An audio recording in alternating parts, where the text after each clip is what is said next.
The survey vessel broke apart like paper in a storm.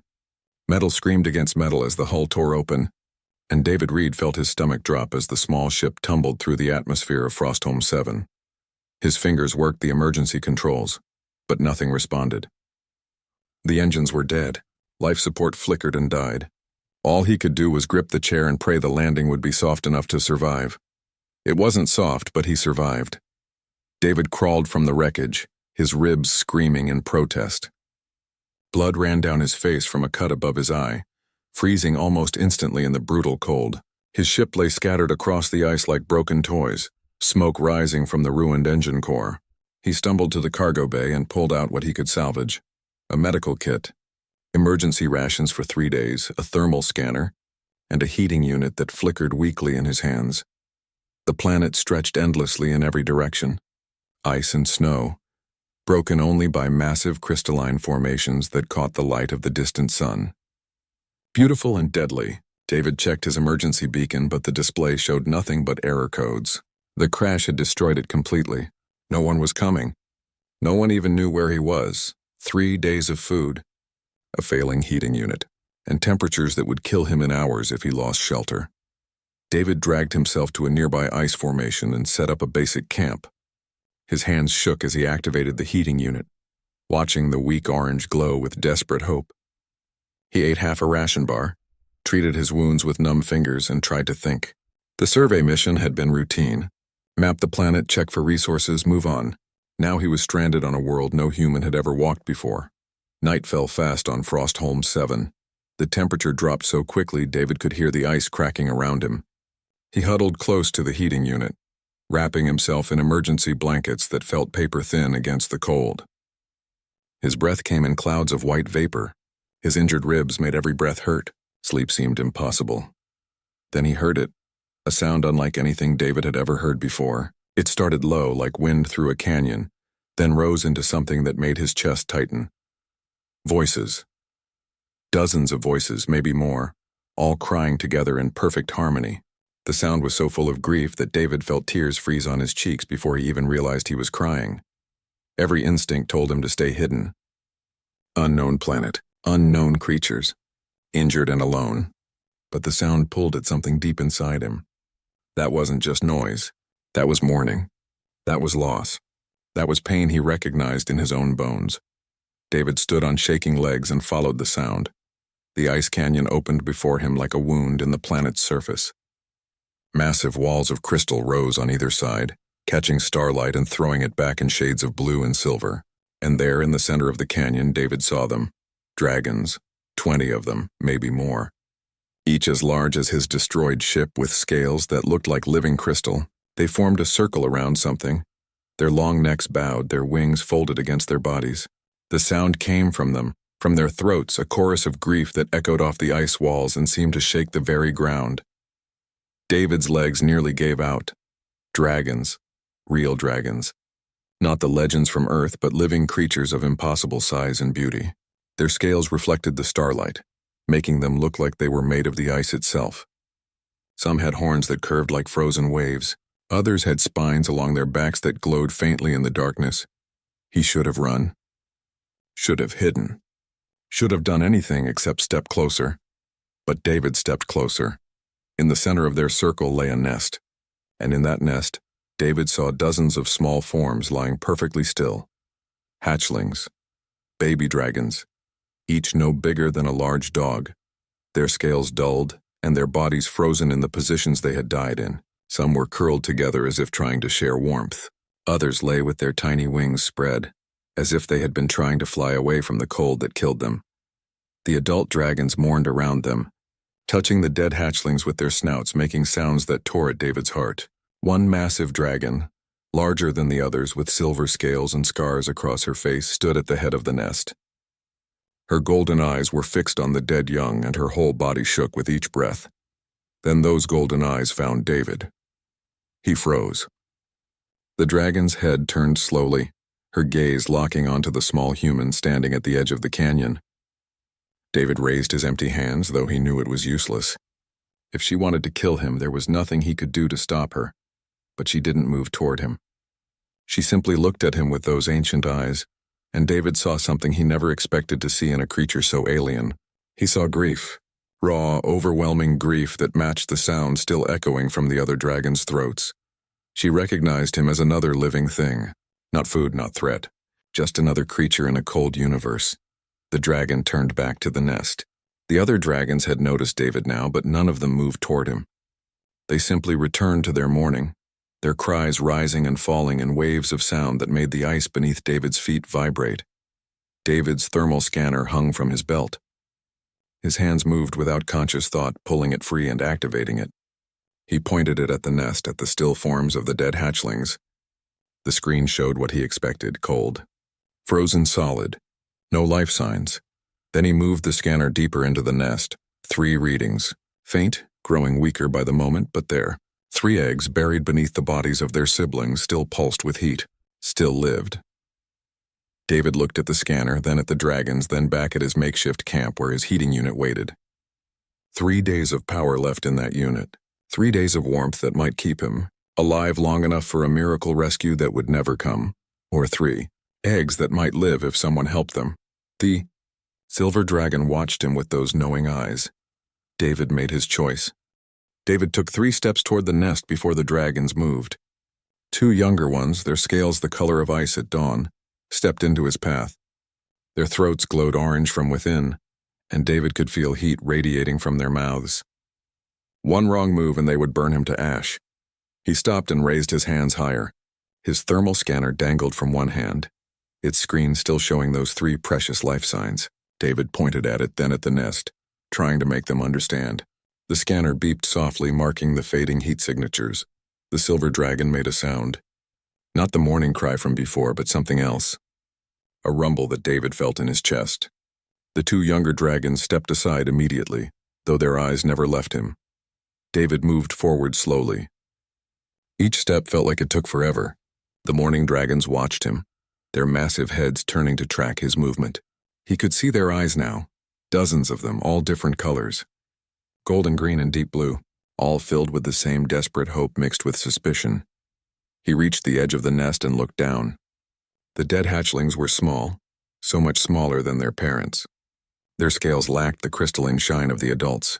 Some still had their eyes closed, as if they had died in their sleep. David's throat tightened. He had seen death before, but this felt different. These were children. Beneath them, partially hidden, he saw the 3 eggs. They were larger than he expected, each about the size of his torso. Their shells had a faint glow like embers in a dying fire, but that glow was getting weaker. He could see it fading even as he watched. David held up the thermal scanner, making sure the silver dragon could see it. He pointed at the eggs, then at the reading on the screen. Temperature dropping. Time remaining. Hours, not days. He didn't know if she could understand technology, but he hoped she could understand urgency. The silver dragon moved closer. David's heart hammered as she lowered her enormous head until her eye was level with his chest. She was so close he could feel the heat from her body, could smell something like hot stone and sulfur. Her eye, as large as his head, studied the scanner. Then she looked at him. She understood. He could see it in the way her pupil widened, the way her breathing changed. She understood that her children were dying, and this strange, small creature was trying to tell her. David pointed back the way he had come, toward his crashed ship. He made a gesture for fire, for heat, though he felt foolish doing it. How did you explain a heating unit to a dragon? He drew in the snow with his boot, trying to show the path, the ship, something that could help. The silver dragon pulled back and made another sound. This one was different again, sharper, more like a command. The other dragons shifted, creating a path through their circle. Then one of them stepped forward. She was smaller than the others, her scales the color of bronze with hints of green at the edges. Her eyes were bright and young, less scarred by time than the silver leader. She looked at David, then at the eggs, then back at David. When she lowered her body and extended one wing toward the ground, David understood. She was offering to carry him. David had never been this close to anything so large and alive. Her scales felt warm under his hands as he pulled himself onto her back, between her wing joints. The scales were smooth but had texture like polished stone with fine grooves. He found a place where he could grip, where the scales formed natural handholds. The bronze dragon turned her head to look at him. Her eye was green with flecks of gold. David nodded. though he didn't know if she understood the gesture. She must have understood something, because her muscles bunched beneath him and then they were moving. She ran first, building speed across the ice. David held on desperately as the wind tore at his face and clothes. Then her wings snapped open, each one as long as his ship had been, and they lifted into the air. Flying was nothing like David had imagined. The dragon's movements were smooth but powerful, each wing beat carrying them higher. The frozen landscape spread below them, beautiful and terrible in the starlight. David could see ice formations stretching to the horizon, could see the canyon with its circle of mourning dragons growing smaller behind them. The cold was worse in the air. Wind cut through David's clothes like knives. Ice formed on his eyebrows and in his hair. He pressed himself closer to the dragon's back, trying to steal some of her warmth. She adjusted her flight, angling her body to give him some shelter from the wind. They flew in silence except for the rush of air and the steady beat of wings. David's crashed ship appeared in the distance, a dark scar against the white ice. The dragon circled it once, her head turning to study the wreckage. Then she landed with surprising gentleness. David slid from her back on shaking legs. The cargo bay was still partially intact, its doors hanging open. He climbed inside and started pulling out everything that might help. The heating unit, barely functional but still working. Power cables, the backup battery from the medical pod. Emergency thermal blankets that might insulate the eggs. The dragon watched from outside, too large to fit through the door. She made questioning sounds, soft rumbles that David was starting to recognize as communication. He worked faster, his fingers clumsy with cold and urgency. He found what he needed and started building. The heating unit connected to the battery. The thermal blankets wrapped around the assembly to hold the heat, wire and cable to make it portable. It wasn't elegant, but it might work. It had to work. The bronze dragon helped. When David needed something held steady, she used her claws with surprising delicacy. When he needed light to see, she breathed small flames that illuminated his work without burning anything. They worked together in the ruins of his ship, human and dragon, trying to save lives neither of them had known existed an hour ago. When the heating unit was ready, humming with power and glowing orange red, David strapped it to the dragon's back. She stood patiently as he secured it, tested it, made sure it would survive the flight. Then she looked at him with those green-gold eyes and lowered her body again. David climbed on, holding the heating unit steady. The dragon's muscles tensed, her wings opened, and they launched back into the frozen sky. As they flew back toward the canyon, back toward the dying eggs in the morning pack, David felt something wet on the scales beneath his hands. He looked down and saw moisture on the dragon's neck crystallizing in the cold air. She was crying. Dragons could cry. The tears froze as they fell, tiny crystals of grief carried away by the wind. David held on tighter and cried with her. They returned to find chaos. The dragons had moved closer to the nest, forming a tighter circle. Several of them were breathing fire directly at the eggs, trying to warm them. But dragon fire wasn't made for warming. It was made for fighting and hunting. The flames were too hot, too fierce.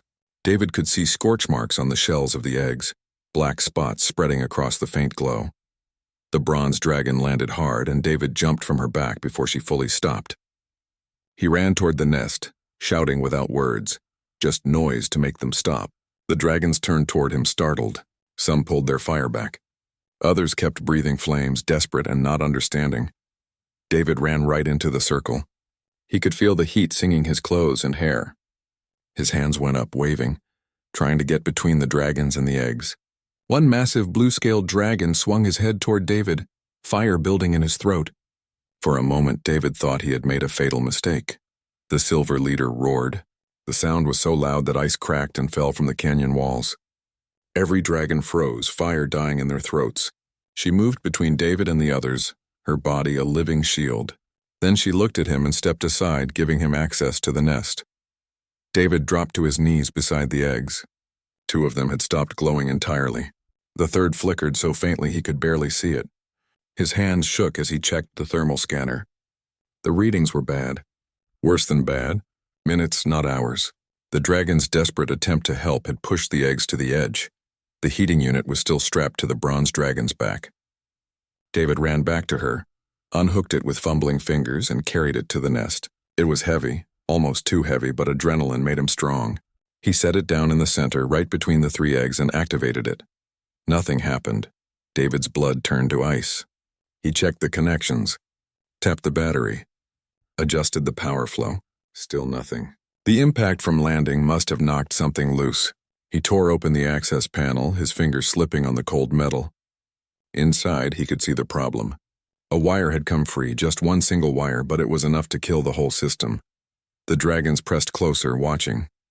David could feel their eyes on him, feel their hope turning to despair. His fingers were nearly numb from the cold, making the work almost impossible. He grabbed the wire, tried to reconnect it, but his hands were shaking too badly. Warmth touched his shoulder. David looked up to see the bronze dragon lowering her head beside him. She breathed out slowly, carefully, a thin stream of warm air that flowed over his hands. Not fire, just breath, just warmth. His fingers stopped shaking. David reconnected the wire. The heating unit hummed to life, its glow spreading through the nest. He turned the power to maximum, knowing it would drain the battery faster but not caring. The eggs needed heat now, not later. The dragons went silent. The only sound was the hum of the heating unit and the whistle of wind across the canyon. David placed his hands on the closest egg, the one that had stopped glowing. The shell was cold under his palms, too cold. He looked at the thermal scanner and felt his heart sink. No reading. No heat signature. They were too late, but he left the heating unit running. For the third egg, the one still flickering. For whatever chance remained, minutes passed. David knelt in the snow, his hands on the cold egg, and waited. The dragons waited with him. Some sat on their haunches. Others lay down, their huge bodies settling onto the ice. The silver leader stood at the head of the nest, her eyes fixed on the eggs her pack had failed to save. David's own eyes were closing. The adrenaline was fading, leaving behind exhaustion and pain from his injuries. The cold was seeping into his bones despite the heating unit's glow. He had given everything he could. It wasn't enough. Nothing was enough against a planet this cold, against fate this cruel. Then something moved under his hand. David's eyes snapped open. The egg beneath his palm was warming, not just from the heating unit, from inside. He pulled his hand back and saw the shell starting to glow again, faint but growing stronger. The second egg began to pulse with light too, its shell brightening from dark to dim to visible. The dragons saw it. One by one they raised their heads. The mourning cries that had filled the canyon since David arrived changed into something else. Not quite hope, but not despair either. Something between, something like prayer. An hour passed. The eggs grew warmer. Their glow became steady. David checked the thermal scanner obsessively, watching the temperature readings climb. Still low, still dangerous, but climbing. The heating unit was working. Life was coming back. The bronze dragon moved beside David and lay down, curling her body around him and the heating unit. Her warmth was immediate and overwhelming. Other dragons did the same, forming a living wall around the nest. They weren't just protecting the eggs anymore. They were protecting him too. David leaned against the bronze dragon's side, feeling her breathing, feeling her heartbeat through the scales. He was so tired. His injuries hurt. His hands were raw from the cold and work. But the eggs were glowing brighter now, pulsing with life that had been almost lost. The silver leader approached and lowered her massive head until her snout nearly touched David's face. Her breath was hot and smelled of sulfur and something else, something like cinnamon. She exhaled slowly and David felt the warmth flow over him. Then she did something he didn't expect. She touched her snout gently to his forehead, just for a moment, scales against skin. David didn't know what it meant in dragon terms, but he knew what it meant to him. Gratitude, recognition, the acknowledgement that he had tried, that he had helped, that he mattered. The third egg cracked. The sound was small, but in the silent canyon it echoed like thunder. Every dragon's head turned. David scrambled forward, his exhaustion forgotten. A line appeared in the shell, then another. The egg rocked back and forth. A tiny claw pushed through, silvery and new. The hatchling that emerged was small enough to fit in David's arms. Its scales were silver like the pack leader, its eyes huge and unfocused. It was wet and weak and made small sounds that were almost like crying, but it was alive. The silver leader moved forward and touched her snout to the hatchling with infinite gentleness. The small dragon nuzzled against her, seeking warmth. She made a sound David had never heard from her before, something soft and tender and full of love. The second egg cracked an hour later. This hatchling was bronze, like the dragon who had carried David. It tumbled out of its shell with more energy than the first, tiny wings flapping uselessly. The bronze dragon touched it with her snout, and the hatchling grabbed onto her scales, climbing clumsily up her leg. The third egg stayed quiet. David kept the heating unit running, kept hoping. But as dawn began to break over Frostholm 7, painting the ice in shades of purple and pink, the egg remained still and dark. 2 out of 3. 2 lives saved. 1 lost. David felt tears on his face again. The dragons gathered around the third egg, touching it gently with their snouts, saying goodbye to a child who would never know the sky. Their morning song rose again, but softer now, sad but not broken, grief mixed with relief that some had survived. The silver leader picked up the first hatchling in her mouth, gentle as a thought, and placed it in David's lap. The small dragon curled against his chest, seeking his warmth. The bronze dragon did the same with her hatchling. They placed their children with him, trusting him with their most precious things. David sat in the snow with 2 baby dragons in his arms, surrounded by creatures who should have been his death but were treating him like family. The heating unit hummed between them. The sun rose higher, and David realized that he had no idea what came next, but for the first time since his ship crashed, he wasn't afraid. Days turned into weeks. David lost count of how many. Time moved differently on Frostholm 7, measured not in hours but in survival. The dragons had moved deeper into the ice canyon, finding caves that offered shelter from the worst of the wind.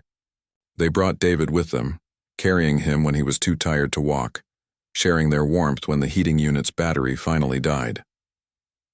The 2 hatchlings grew quickly. The silver one, which David started calling Small Silver in his mind, learned to walk within days. Its legs were wobbly at first, but it followed the larger dragons everywhere, trying to mimic their movements. The bronze hatchling was bolder, climbing on anything it could reach, including David. Both of them treated him like one of the pack, nuzzling against him for warmth and making small chirping sounds when he moved away. The dragons taught David how to survive. The bronze dragon, his first ally, showed him which ice formations held pockets of warmer air. She led him to underground vents that breathed heat from deep in the planet's core. When David's emergency rations ran out, the pack shared their kills.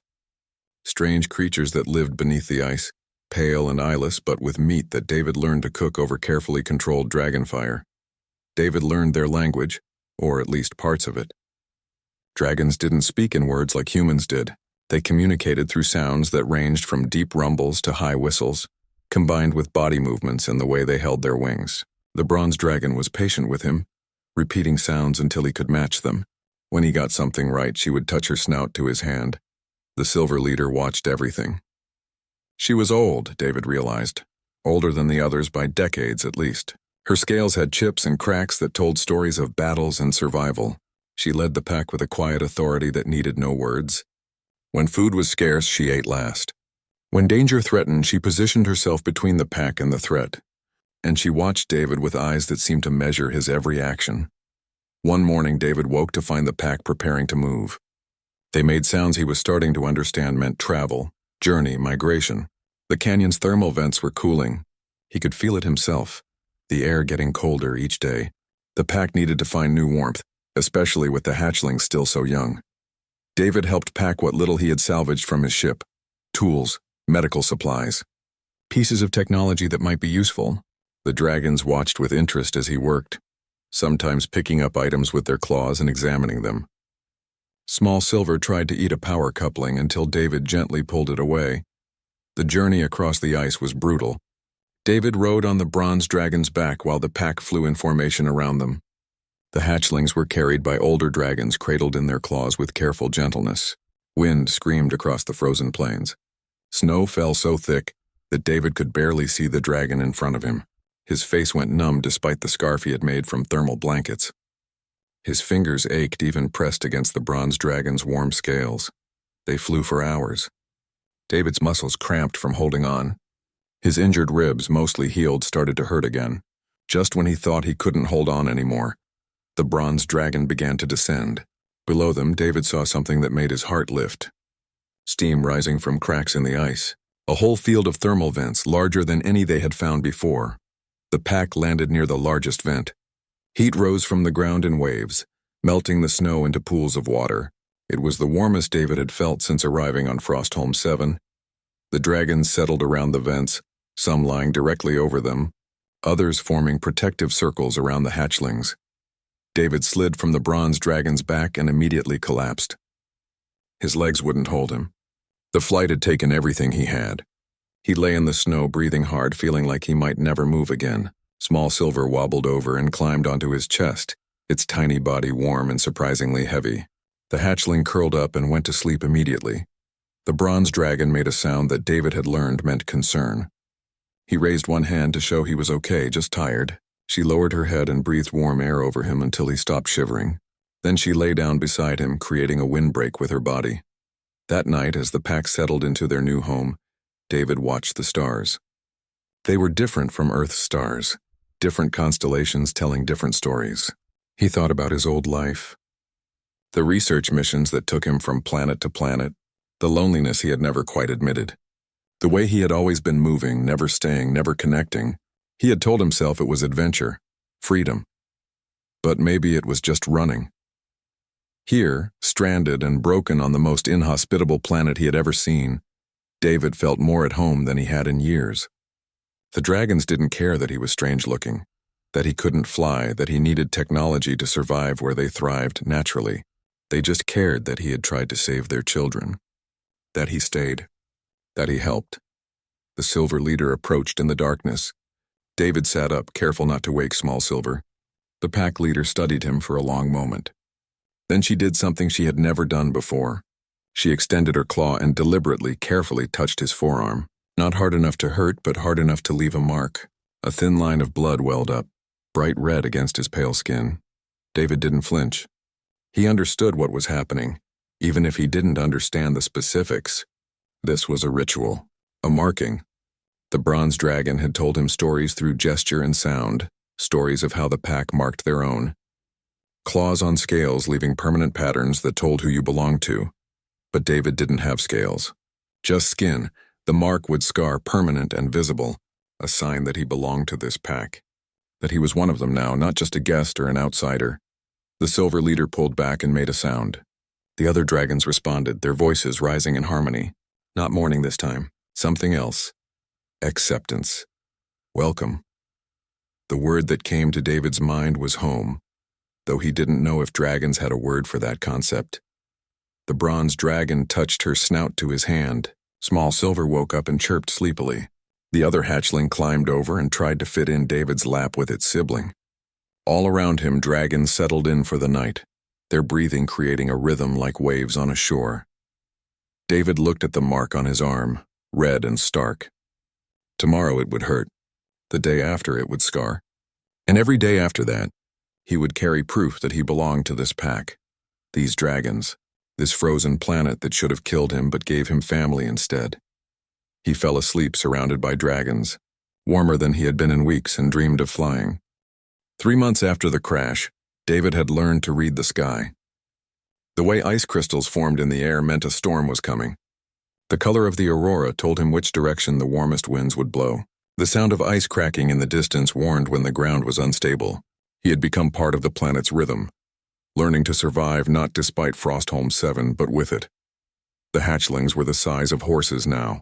Small Silver had grown into its name with scales that caught light like mirrors. The bronze hatchling, which the pack called something that sounded like wind through crystals, could almost fly. Its wings were still too small to carry it far, but it glided from high places with increasing confidence. Both hatchlings followed David everywhere, treating him like a strange, scaleless parent. The pack had accepted David's oddities. They understood he needed fire to cook his food. They tolerated his need to sleep more than they did. They helped him build a shelter from ice and salvaged ship metal, using their fire to melt and reshape the ice into walls. In return, David helped them in ways they couldn't help themselves. His hands could reach into small spaces to pull out prey. His mind could solve problems that didn't require strength or fire. But survival on Frostholm 7 was never certain. David noticed the pack growing restless. The thermal vents at their current location were cooling again. Food was becoming scarce. The ice creatures they hunted were migrating away, following heat sources the pack couldn't detect. The Silver Leader spent long periods standing on high ridges, looking across the frozen landscape with troubled eyes. David built tools from his salvaged ship parts. A compass that pointed toward thermal anomalies, maps drawn on sheets of metal, marking safe routes and dangerous areas. He showed these to the Bronze Dragon, trying to explain his idea. They could scout ahead, find the best migration path before the whole pack moved, find areas rich with prey and strong thermal vents. The Bronze Dragon understood. She brought his idea to the Silver Leader through sounds and movements David couldn't fully follow. The pack debated, their rumbles filling the ice caves. Some were skeptical of trusting the strange humans' methods. Others, especially the younger dragons who had watched David's tools work before, were curious. The Silver Leader listened to all of them, then made her decision with a single authoritative sound. They would try David's way. David and the Bronze Dragon scouted for 3 days. They flew in expanding circles, David using his thermal scanner and compass while she used senses he didn't have. Together they found a massive vent system 30 miles north, larger than anything the pack currently used. The area was rich with ice creature burrows, protected by high cliffs that would break the worst winds. Perfect. They returned to guide the pack. The migration went smoothly at first. David had marked the safe route, avoiding areas where the ice was too thin or where crevasses hid under snow. The pack flew in formation, the oldest and strongest dragons carrying the hatchlings and David's few possessions. They made good time reaching the halfway point by the afternoon. Then the storm hit. Not the normal Frostholm 7 storms David had learned to predict, something worse. The sky turned black in minutes. Wind came from every direction at once, so strong it knocked dragons off course. Snow fell so thick it created complete whiteout conditions. Temperature dropped so fast that ice formed on dragon scales, weighing them down. The pack landed immediately, bunching together for shelter. Dragons wrapped their wings around each other, creating barriers against the wind. The Silver Leader positioned the pack in the lee of an ice ridge, using the terrain to break the wind's force. They were safe. Uncomfortable, but safe. Then David realized the hatchlings were missing. Small Silver and the bronze hatchling, curious and young and foolish, had wandered away from the pack before the storm hit. The bronze dragon noticed at the same moment. She made a sound that was pure panic. The other dragons heard and added their voices. The Silver Leader moved to search, but the storm was too violent. Even adult dragons risked freezing if they flew in these conditions. David stood. His mind raced. The hatchlings were small. They could fit into spaces adult dragons couldn't. They would seek shelter, probably in the ice formations they liked to explore. But they were also young and scared, and wouldn't know how to survive this cold without the pack's protection. They had minutes, not hours. The bronze dragon tried to follow as David gathered his equipment. He stopped her with a gesture. She was too large to fit where he needed to go. Her body heat would drain faster in the storm, but David was small. His heating unit was dead, but he had thermal blankets. His body produced less heat but also lost it slower. He could move through tight spaces and crevasses. He had a chance. The Silver Leader stepped in front of him. Her eyes said everything. This was suicide. The storm would kill him. Even if he found the hatchlings, he couldn't carry them back. Even if he made it to shelter, he had no way to warm them. But David met her eyes and didn't back down. Those hatchlings had trusted him, had climbed into his lap and fallen asleep against his chest, had chirped with joy when he returned from scouting trips. He was their pack. Pack didn't abandon each other. The Silver Leader stepped aside. She understood. In dragon culture or human culture, some things were the same. Family protected family, even when it was impossible. David wrapped himself in thermal blankets, took his ice axe and scanner, tied a length of cable to his waist so he wouldn't lose his way back. The bronze dragon touched her snout to his face one last time, her breath warm against his skin. Then David stepped into the storm. The world became white noise. Wind tried to tear him off his feet. Snow blinded him immediately. Temperature dropped so low that each breath hurt his lungs. David pushed forward, using his scanner to search for heat signatures. The device barely worked in these conditions, its screen flickering and dying and coming back. He found them in an ice crevasse, huddled together but shaking violently. Small Silver's eyes were closed. The bronze hatchling was trying to breathe fire but only producing weak sparks. They were both covered in ice, their scales losing their color as hypothermia took hold. David dropped to his knees beside them. He wrapped them both in thermal blankets, covered their bodies with his own, and activated his heating unit's last emergency reserves. The device glowed red, pouring out its final stores of warmth. It would last maybe an hour. Then nothing. The hatchlings pressed against him. David felt their hearts beating, too slow, too weak. He talked to them in words they couldn't understand, in sounds he had learned from their pack, in the universal language of presence that said, "You are not alone." The storm screamed around them. The heating unit began to dim, and David held on, pouring every bit of warmth from his own body into the young dragons shaking in his arms. He had saved them once before, on the night he crashed. He would save them again now, even if it cost him everything. David didn't remember the pack finding them. He remembered cold, then warmth, then darkness. When consciousness returned, he was buried under dragon bodies. Heat surrounded him from every direction. His fingers and toes burned as blood flow returned. His lungs ached from breathing frozen air. But he was alive. Small Silver and the bronze hatchling were pressed against his chest, breathing steadily. Their scales had returned to their normal shine. They were sleeping deeply, exhausted but safe. Around them, the adult dragons formed layers of protection. The bronze dragon closest, then others, then the silver leader standing guard at the entrance to wherever they were. David tried to sit up and immediately regretted it. His entire body was one massive bruise. Frostbite had taken the tips of 2 fingers on his left hand. His lips were cracked and bleeding. But he had all his limbs, all his important parts. He would heal. The storm had passed. Through the gap in the dragon's protective circle, David could see clear sky. The pack had found shelter in an ice cave, probably while searching for him and the hatchlings. The thermal vents David had marked were close. He could smell the sulfur on the air. The silver leader turned when David moved. She studied him for a long moment, then made a sound. The other dragons shifted, creating space. She approached and lowered her head until her scarred snout touched his chest, right where the hatchlings were sleeping. She held that position for several heartbeats. Then she looked at David with eyes that held something he couldn't quite name: respect, gratitude, recognition. She raised one claw and touched the mark she had given him weeks ago. The scar had healed pale against his darker skin. She touched it gently, then made a sound that the whole pack echoed. David didn't need translation. He understood. He was pack. Fully. Completely. No questions remaining. The hatchlings woke and immediately tried to climb onto David despite his injuries. They chirped and made sounds that meant safe, warm home. David laughed even though it hurt and let them crawl over him. The bronze dragon made a sound that he had learned meant happiness mixed with relief. She touched her snout to his face, her breath washing over him. 6 months passed. David healed. The hatchlings grew larger. The pack thrived at the new thermal vents, hunting and resting in cycles that David now understood instinctively. His human possessions dwindled.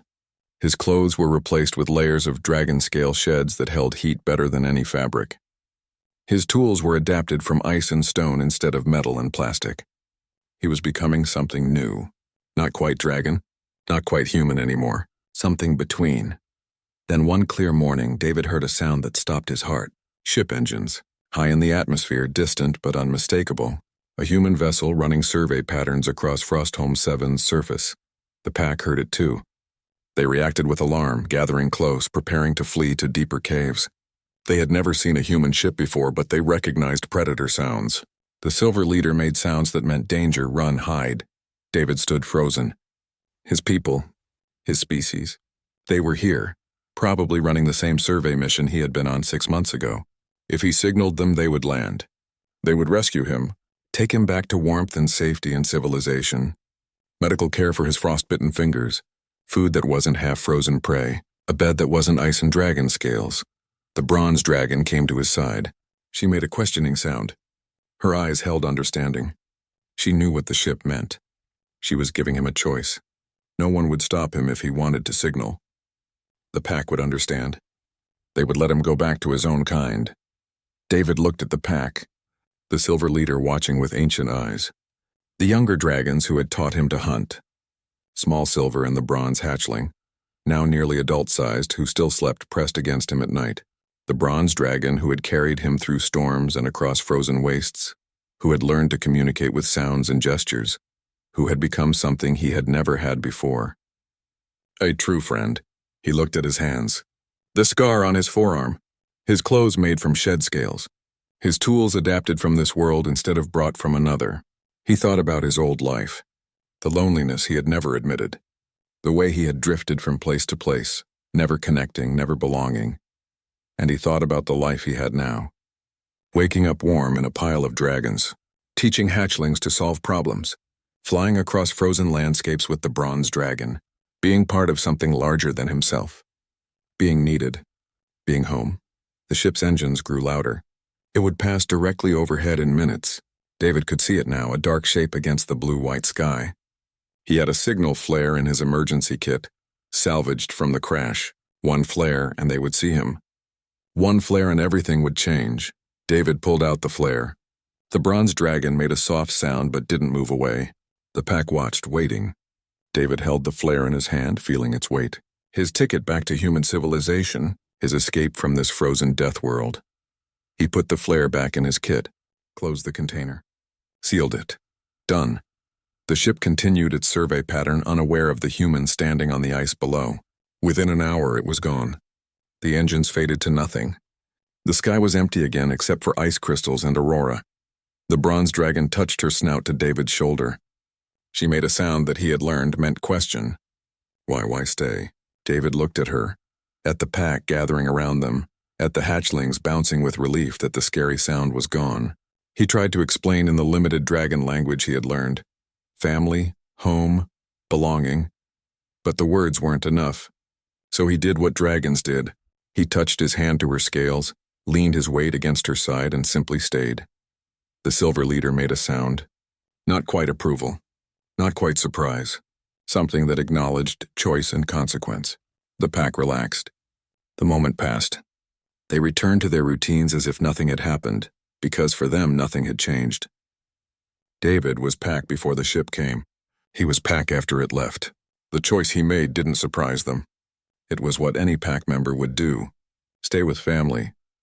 A year after his crash, David sat on an ice ridge watching the stars. The bronze dragon lay beside him, her warmth a constant comfort. Small Silver and the bronze hatchling, now fully grown, were teaching younger hatchlings from a new clutch how to hunt. The silver leader oversaw everything with patient authority. The pack moved through their evening like a well-practiced dance, everyone knowing their role. David's hands were calloused and scarred. His hair had grown long, braided with dragon scales that held heat. His skin was weathered from constant cold and wind. He barely remembered what coffee tasted like. Couldn't recall his old apartment's address. The human world felt like a dream from someone else's life. The bronze dragon made a rumbling sound. Question. Happy? David looked at his strange life. At the impossible family he had found in the last place he ever expected. At the frozen planet that should have killed him but instead gave him something he had never had. A place where he belonged. Where he was needed. Where he was home. He made a sound back. The dragon word for yes, for contentment. For being exactly where you were meant to be. The bronze dragon made a sound that was almost like laughter. She pressed her snout to his hand, warm and solid and real. Below them, the pack settled in for the night. Dragons and one human, different but together. A family that worked. David leaned against his friend and watched the stars wheel overhead. Somewhere out there, human civilization continued without him. Ships explored. People lived their lives. The galaxy turned, and none of it mattered because here, on this frozen planet at the edge of known space, David Reed had found what he never knew he was searching for. He was home, finally completely home.